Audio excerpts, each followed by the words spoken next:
What's going on, everyone? It's Token back on another episode of VGC Climbing the Ladder, as we are still using our Aerodactyl, Alola Ninetales, Incineroar, Tapu Fini, Garchomp, and Snorlax team. So thank you guys so much for tuning in. Appreciate the support as always. Maybe hit the like button if you end up enjoying yourself. But we're just going to hop, actually, that was a mistake. We are going to hop right onto that ladder and see what we can do. I've been performing relatively well with this team, nothing too crazy. We are, I think, yeah, we're in the 1700s, so not bad. But the team's doing pretty well, so I'm enjoying it. The international competition is coming up. Pokemon has a VGC sponsored event that they currently are going to be hosting that starts tomorrow and is going to be 3 days long. I think it is. And I didn't see our opponent's rating or anything, too busy talking, but yeah, I'm really excited for that, and I'm still trying to decipher what exactly I want to bring to the table for that.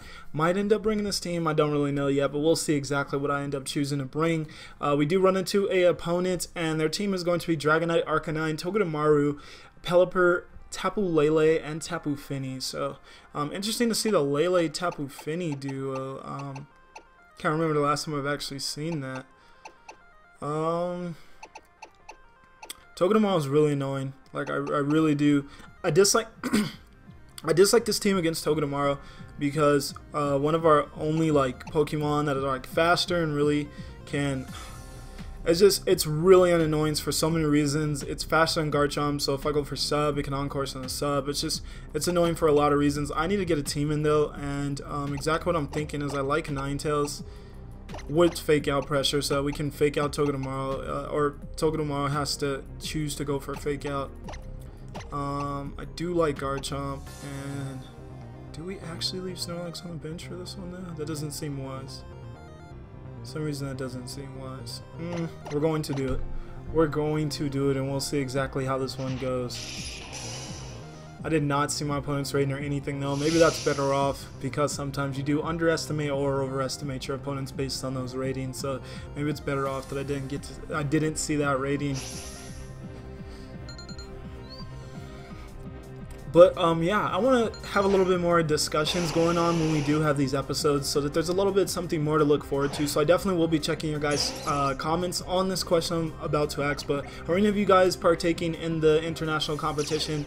And if so, what exactly? You don't have to tell me the team you're bringing. Obviously, that's would put you at a disadvantage. But just tell me exactly what you're thinking, kind of going in. What Pokemon do you think will be used a lot and will be really popular? And yeah, just give me your general idea on what exactly you're expecting going into that international competition. If you are partaking, all it simply was going on to Pokemon Global Link and signing up. Anyways, though, let's focus up on this game. And we do have that Pelipper and Togedemaru in front of us. So that's pretty interesting. Very unfortunate thing for me is the fact that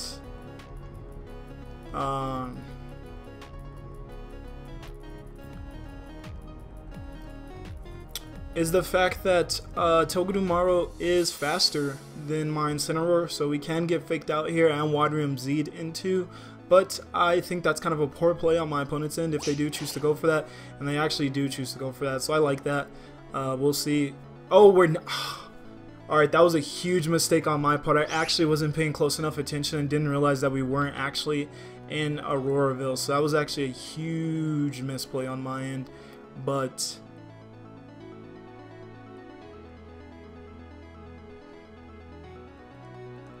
this will allow us to go into Fini so that our Incineroar doesn't get taken out here. We did just dodge a Hydro Pump. That was a huge misplay on my end, as I did not realize that we didn't have Hell Up. I was not paying attention. So we will get the Freeze Ray off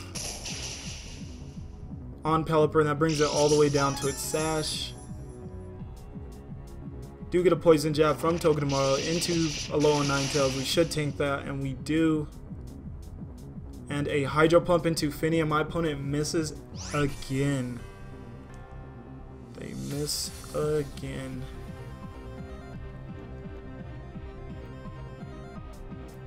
So I'm actually just going to Blizzard and go for a Muddy Water if my opponent wants to choose to protect Pelipper. I don't want to switch out, try to make some reads. Ninetales can do a decent amount in this one, but we do still have Fake Out pressure from Incineroar. If Ninetales is taken out this turn, we can just Fake Out Pelipper and knock it out. So I can't go for any attacks on us, considering that it is faster than I think the rest of my team, other than maybe Garchomp, but our Chomp doesn't really want to be taken on Pelipper. Pelipper is actually going to withdraw. I went for Blizzard in Rain. Oh my god, I am so dumb. I keep forgetting that we're not in Hail. That is not smart. And we do actually connect. We connect on both targets though. Talk about a little bit of luck there. Togedema's air balloons popped, and it did just go for a Zing Zap on Finny. We take that pretty poorly, but we are able to go for Muddy Water and hit it on both targets, so that is great for us. And this is also in Rain, so I'll actually take out both of my opponent's 2 Pokemon. So really getting lucky here. Gotten decently lucky in this one due to my plethora of misplays and the fact that could have just got Hydro Pumped and not have even got anything really accomplished with Ninetales if my opponent would have hit that Hydro Pump. I could have something just way worse could have happened with me going for, well, I could have missed that Blizzard on both 2 Pokemon with me going for Blizzard outside of Hill. So just, yeah, definitely a little lucky on our end here. But,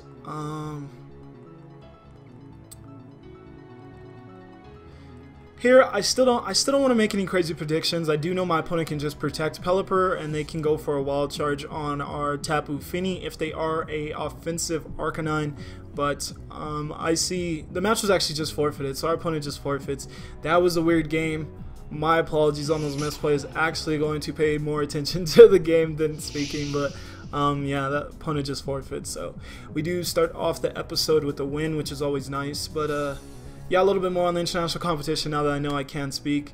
I kept calling it the International Challenge. Actually, the International Competition. My apologies.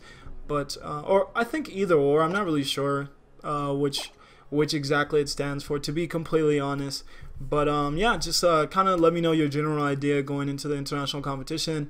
If you have like a mid-season showdown or any regionals or anything coming up, you can also let me know a little bit about your mindset going into that as well, as I would love to hear your guys' current opinions on where the meta currently lies, as we did just have Anaheim regionals, and lots of interesting things did come out of that. So as we saw, that hard Trick Room was somehow able to win with as we get a 1780 opponent from Spain, DF. I don't know how to pronounce that really, and they're going to have a team of Garchomp, Celesteela, Smeargle, Nihilego, Arcanine, and Tapu Lele. But yeah, we saw that hard Trick Room on Anaheim, and that's just really interesting. So let me know a little bit of your opinion on that, if you don't mind.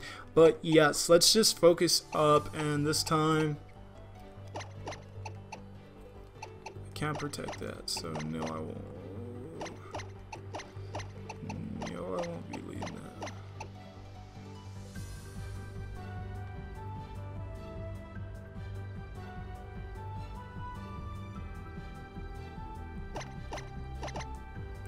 I've been leaning a little bit less towards bringing Snorlax when I run into Celesteelas, as I'm already bringing Garchomp to this one, and I really hate having 2 Pokemon that are pretty walled by Celesteela. I already faced a lot of issues when I did that last time, and our Garchomp, as you know, does not have Fire Fang, Dragon Claw, Earthquake, Sub, and Protect. So not having Fire Fang means we can't really damage Celesteela, and then Snorlax with its normal ground coverage really can't damage Celesteela. So yeah, I prefer not to bring both of those 2 when I do run into Celesteelas. If I do make the call that Celesteela likely won't be brought, then I'm fine with bringing them both, but I usually like to sit one on the bench when I do see that Celesteela. We are going to lead with Aerodactyl and Garchomp, because I see a Protect and a Tailwind not being too bad here, so it's kind of what I'm thinking. My opponent does lead with Arcanine.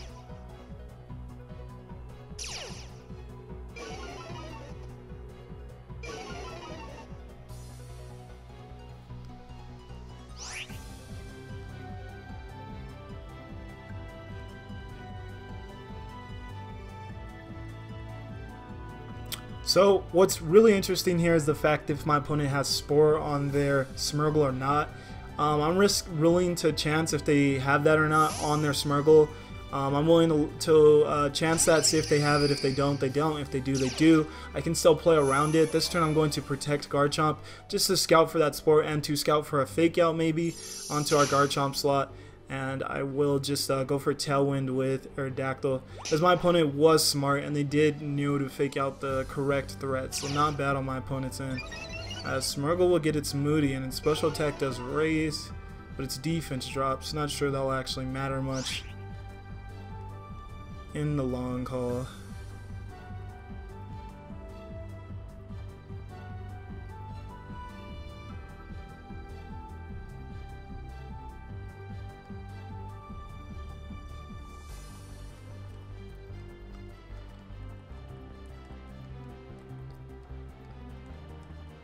So I'm actually still going to go for that Tailwind play, as Aerodactyl is definitely the fastest Pokemon on the field now.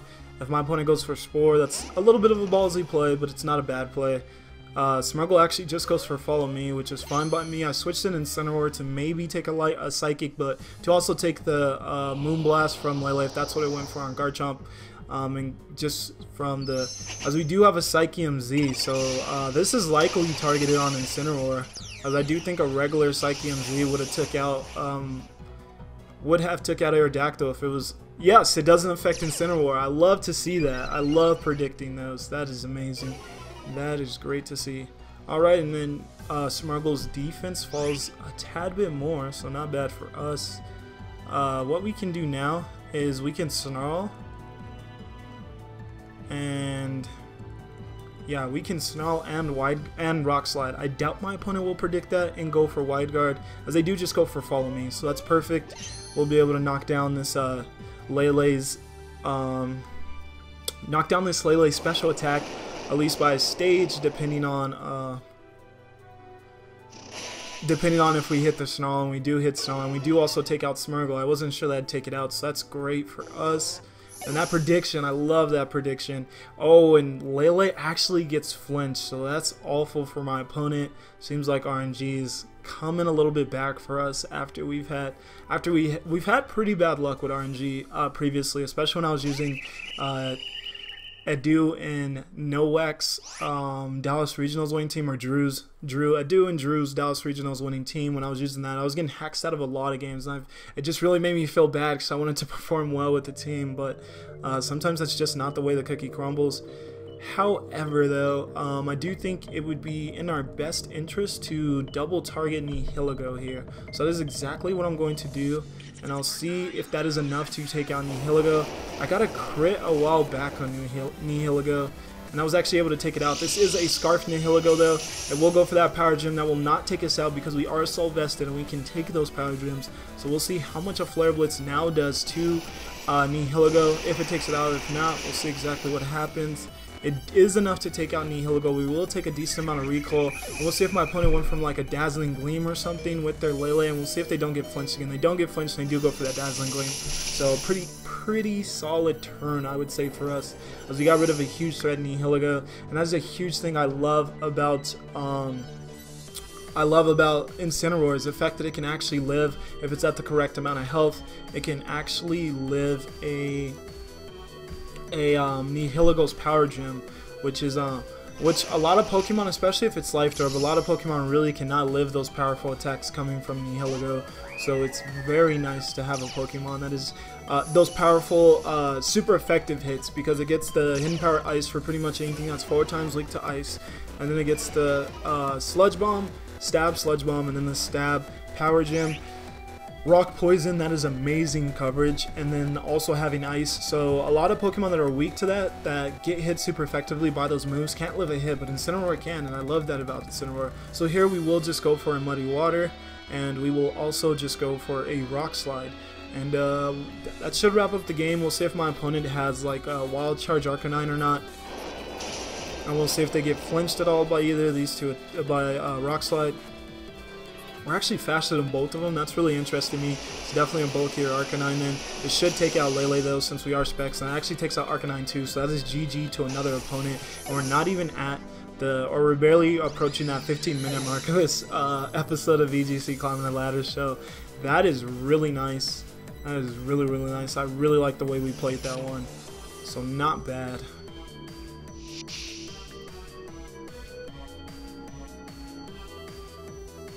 Not bad at all. That prediction really, by going into Incineroar, this is why I love dark types in the format.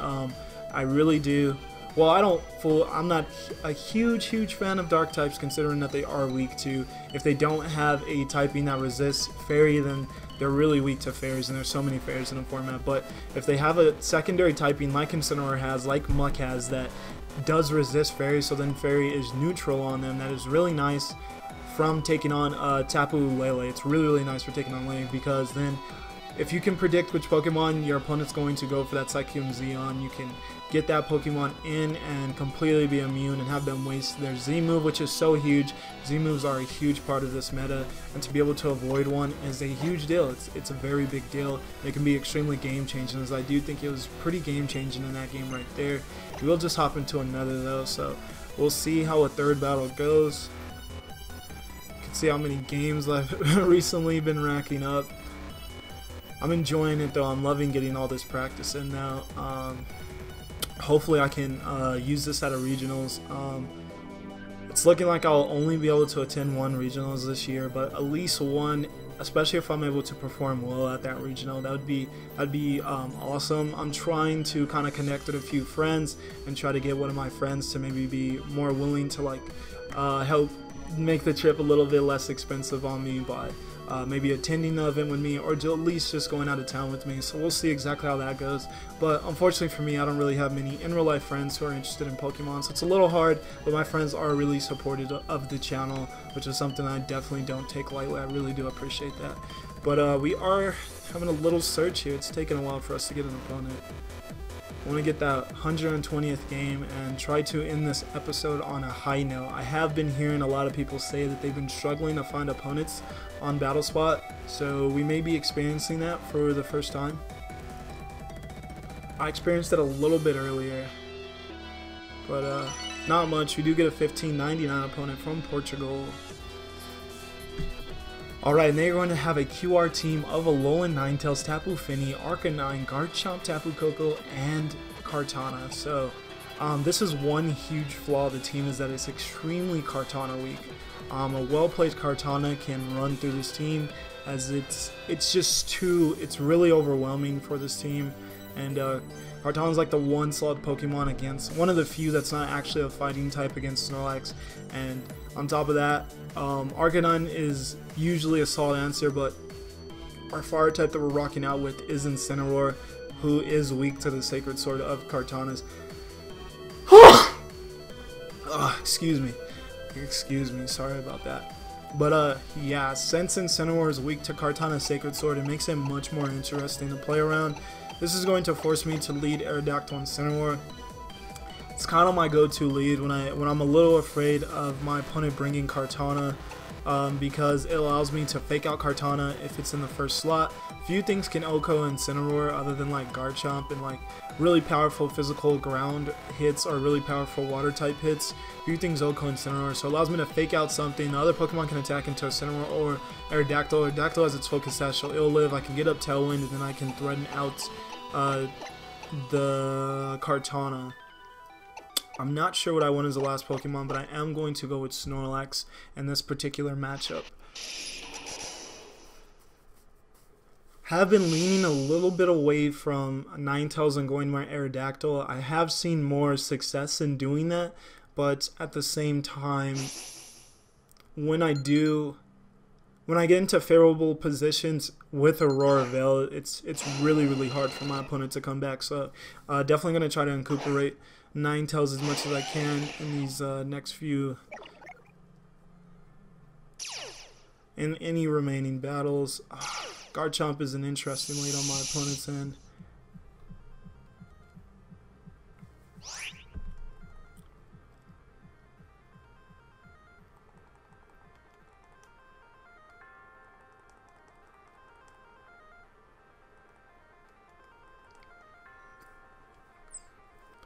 So I'm pretty much forced to fake out Garchomp. My opponent might predict that and just go for a Protect, but they might be Scarf Garchomp, which would be pretty interesting.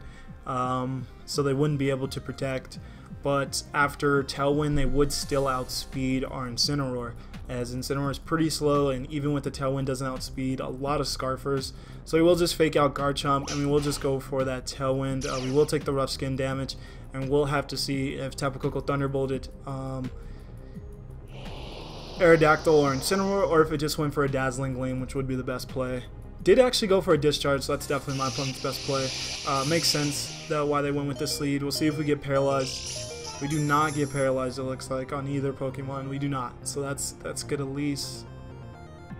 Garchomp will flinch.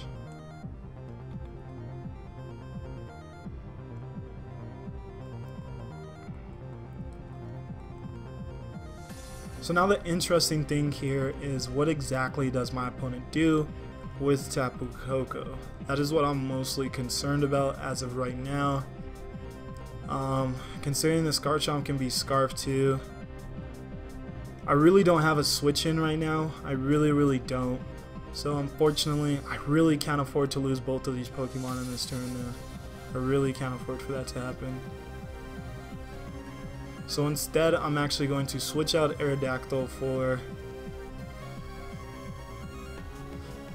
Snorlax. I can't afford to lose both of these Pokemon right now. That put me in a tight position to where I'd have to bring in Finny. And I don't like Finny in this scenario. Opponent will just go for a Dazzling Gleam. So we will see if we outspeed this Garchomp or not. We'll have to see. And we do not. But opponent went for Poison Jab for some reason. Oh, well, they obviously didn't want to EQ into their own Tapu Koko. We'll see if we can take out Tapu Koko with this Flare Blitz. And we are able to, so that is not bad at all. I'm glad I did not stay in with Aerodactyl. And we live on... Oh, no, we don't live. I thought we almost lived on one. Do not need phone calls right now. We'll have to call them back. Alright, the $1 million question. Oh, I did go for that. Do I go into Finny here?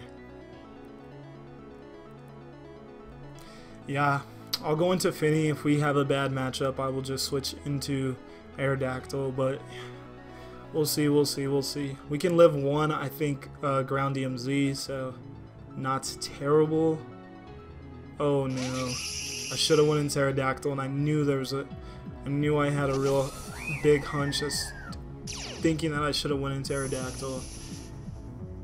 And this is the main reason why Kartana's so scared, because I let my Incineroar go down, and then I just really don't have an answer for Kartana. I can go for Dazzling Gleam. I'm just going to Curse Up to try to get a little bit of health back. If Garchomp doesn't want to EQ into Kartana, then we won't be taking too much damage on Snorlax. Other than a Sacred Sword, if my opponent does decide to go for that, but then that'd mean Tapu Fini doesn't... likely won't get taken out here unless my opponent does have that Ground DMZ. They do go for the Sacred Sword, so that's on Snorlax. Snorlax will live that, and it'll eat its berry.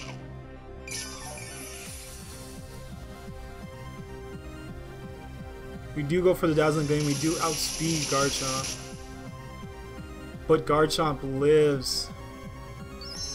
And that is going to be bye-bye to our... That is definitely going to be bye-bye to Finny, likely. I would assume.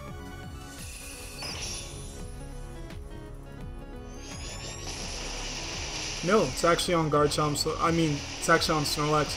My opponent knew they wouldn't kill there, and that will take us out.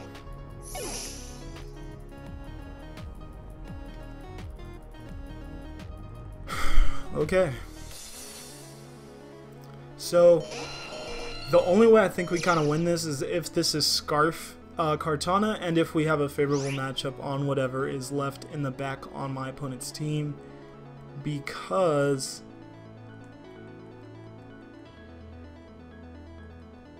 we are locked into Dazzling Gleam, which is definitely not the best. If my opponent has like a... Yeah, that's actually going to... But a Skydrop means we won't. Yeah, I unfortunately have no choice but to Rock Slide and hope that I can flinch Kartana, because a Skydrop won't take Kartana out, then it'd just be okay. Okay, so I don't particularly agree with this play because I did go for Rock Slide. Maybe my opponent was thinking I'd set up another Tailwind or something, but I actually did go for Rock Slide, even though we are locked into Dazzling Gleam. That's likely what my opponent was thinking as to why they brought this in, but we will get this free Rock Slide off, which is actually going to be nice, and a free Dazzling Gleam. Dazzling Gleam won't be doing much, but it's actually something. It's at least something. And it just may put this Arcanine in range to where we need it at, but it might be the Berry Arcanine, a more support one. We'll see right now. It is not. It is actually not. And the reason we outsped Garchomp is clear to me now in the fact that we still had Tailwind up, so that is why we outsped Garchomp. Tailwind was still up. So now I'm pretty much forced to go for another Rock Slide. Unfortunately, I don't think this will take out Garchomp, and then Garchomp will be able to retaliate. Actually, my opponent does have the extreme speed, so I think that'll actually be GG, and they made the smart decision considering that they did have the extreme speed. I wasn't thinking of that, and yeah, that should be GG.